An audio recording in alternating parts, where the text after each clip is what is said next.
So as you know, we met because of my experience with palliative care after I was diagnosed with stage 4 head and neck cancer. I was treated aggressively with chemo and radiation, and then referred to palliative care after I had completed my treatment, but then was waiting for my next series of scans.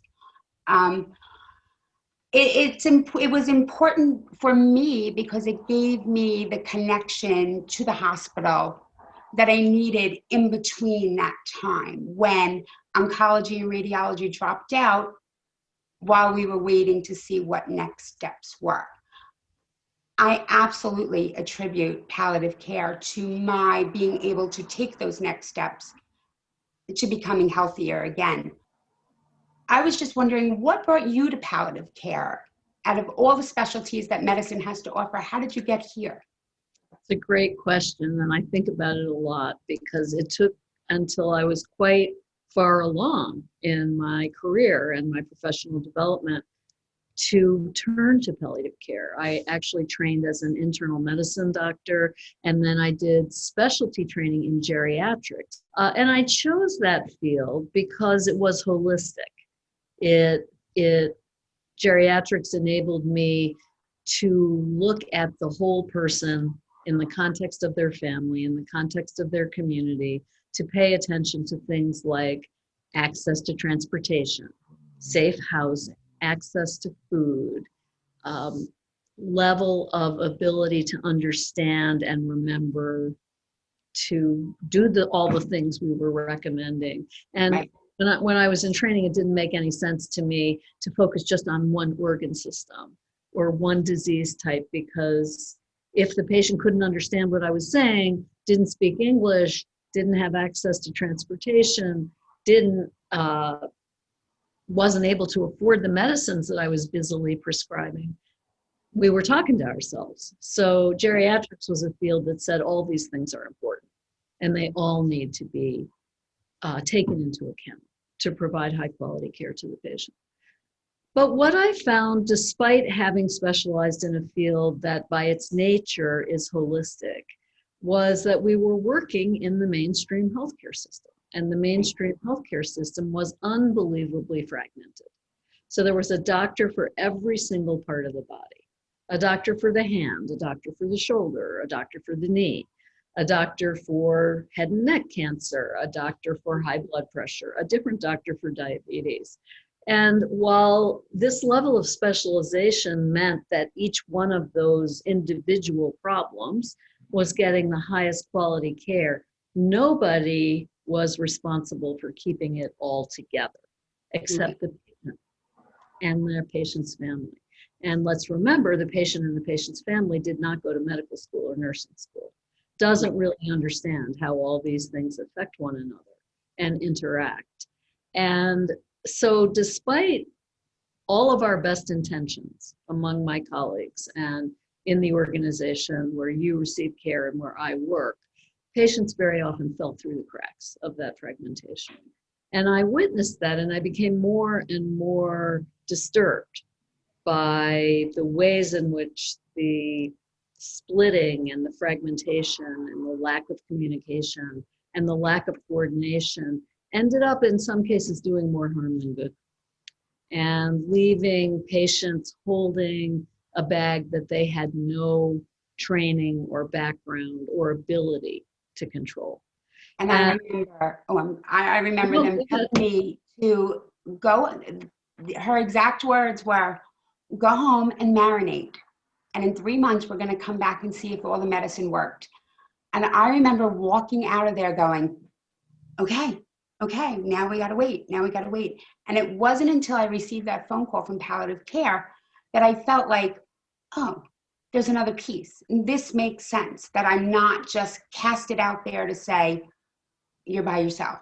Now, especially after being at a treatment center 5 days a week for at least 3 to 5 hours a day, where these people they answered every question. And I was sent home with tubes and feeding tubes and ports and things that still needed to be managed, but not really knowing who was going to manage them. And that's where palliative care came and tied the knot that made it better. Yeah. Made it more cohesive.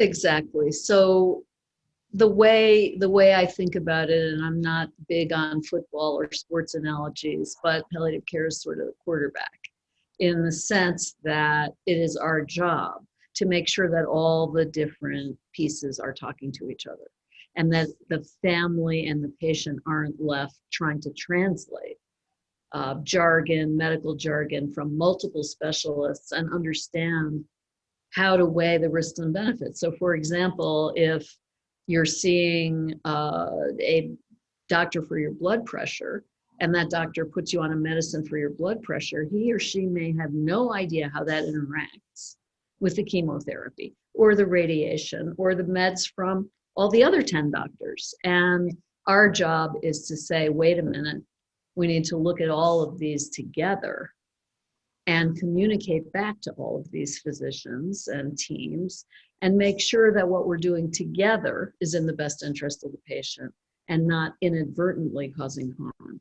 I would say the other piece that was very important to me as I shifted into palliative care was the recognition that nobody seemed to be responsible for suffering. Whether it was emotional suffering or physical suffering, pain, fatigue, shortness of breath, constipation, all the things that everybody lives with when they're dealing with a serious illness seem to be kind of beside the point for the specialists. Right. And yet they made every day difficult to get through and posed incredible challenges, not only to quality of life, but also to the ability to function from day to day, to take care of your family, to pay your bills, to take care of yourself.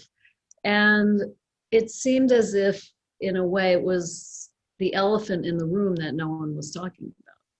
And palliative care gave me a chance to say, oh, there's an elephant in the room. Let's talk about it. Let's see what we can do to make that better while you are pursuing treatment to cure your disease at the same time. It doesn't have to be either or. It can be both and. And even if cure isn't the right word at the time, to manage the serious illness. Right. I remember, you know, one of my concerns walking into palliative care was the fact that I was the executive director of a nonprofit and I was on a ton of medication, of heavy duty medication, fentanyl, oxycodone.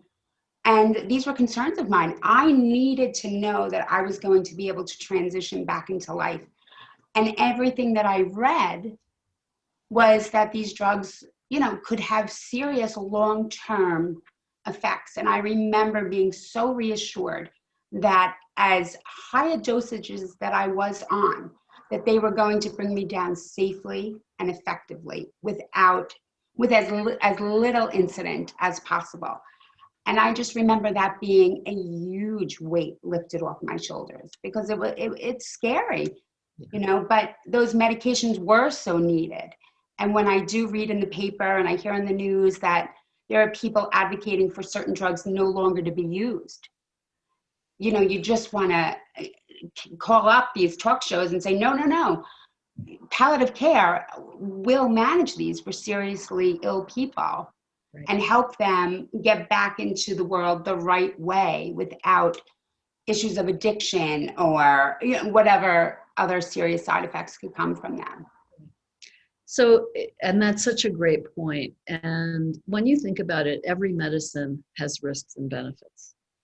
Every drug we take it for a reason because it will help us, but they all have side effects. They all have downsides. And as physicians and nurses, we are drilled on that and how to safely prescribe these medicines and not cause more harm than good. And pain medicines are no different. The medicines you mentioned, fentanyl and oxycodone, are strong opioids. They're analgesics. We use them because people have very significant pain. And this is common in cancer treatment. And we wouldn't use them if people weren't disabled by pain. Right. And the importance of treating pain is that it restores quality of life and it restores ability to function. If you're in so much pain that you're curled in a ball in your bed 24 hours a day, that's not our goal, right? Our goal is to have you up and functioning and feeling reasonably well. And when that pain gets better, as it almost always does with healing, with time, then we have to know how to safely and effectively taper those medicines so that you don't withdraw and so that you are able to come off the medicines in a reasonable time period without difficulty. That requires training. It requires knowledge. It requires clinicians who have had that exposure and training. And the people who have that training are palliative care clinicians, doctors, nurses, and others. And in my view, every doctor and nurse should have that training because every doctor and nurse takes care of people in pain and needs to be able to manage that pain and needs to be able to manage the adverse side effects of whatever medicines we prescribe. So I think that's such an important point that you bring up. The medicines are safe when people know how to prescribe them and how to come off them. And I think having the security of knowing that people behind me knew how to take care of me on the medicine made it much easier to be on those medicines. So it was a win-win all around for everybody. So we talked about a little bit, or you just spoke a little bit about the family involvement and how it's important for family to be as educated as the patient. Tell me about your experience and the benefits families have from being connected with palliative care when dealing with someone who's very seriously ill. Yeah, such an important point and so overlooked in the healthcare system. The linchpin of the healthcare system, the reason that it works at all is because of family members stepping up to fill the gap. So the patient is sick as hell and doesn't feel well and isn't themselves and has difficulty with the coordination, the memory, keeping the lists, attending to that very complex medication regimen in the proper way, remembering the appointments. It's a lot on top of your body trying to deal with the medical illness that you're going through and the side effects of the treatments. And the compensation is the family. The families are the ones that say, did you remember to take your medicine at 2 o'clock? Did you remember to call Dr. Jones and ask how long you should be on this medicine for? When was the last time you had a bowel movement, Mom? How was your sleep last night? And you really haven't eaten much in the last couple of days. Let's make something you really like and see if we can get you to eat some of it. It's the family. And the family, again, has not been trained to be a nurse or trained to be a doctor, yet is fulfilling the most critical role of the day-to-day support of someone who feels awful and can't emotionally connected to, which is right. Makes it even harder. Yeah, because you're terrified as a family member, you're going to do something wrong that might cause harm, that you might forget something, that you might encourage the patient to do something that actually you shouldn't be encouraging. That particularly when families are asked to manage medication, manage wounds, manage tubes and drains. I mean, this is scary stuff. And the recognition that the family is the reason the patient's going to get through this and be okay should come with the recognition that the family needs as much support and guidance and access to the clinicians as the patient does. And a core element of palliative care is understanding who the family supports are, family or friend, and what their needs are, what their worries are, what their concerns are, what their hopes are, what their training gaps are. Many family members who are caring for patients with serious illness have children. Many have parents who also need help, and many work full-time. Right. And they're tearing their hair out. And what can we do to help compensate, help support them? as they fulfill this critically important role. And if we don't know who the family and friend supports are, and we don't know what they're dealing with in their day-to-day life, we can't help. So a very critical part of our job is to assess not only the needs and fears and hopes of the patient, but to do the same thing with the family and other caregivers. Thank you.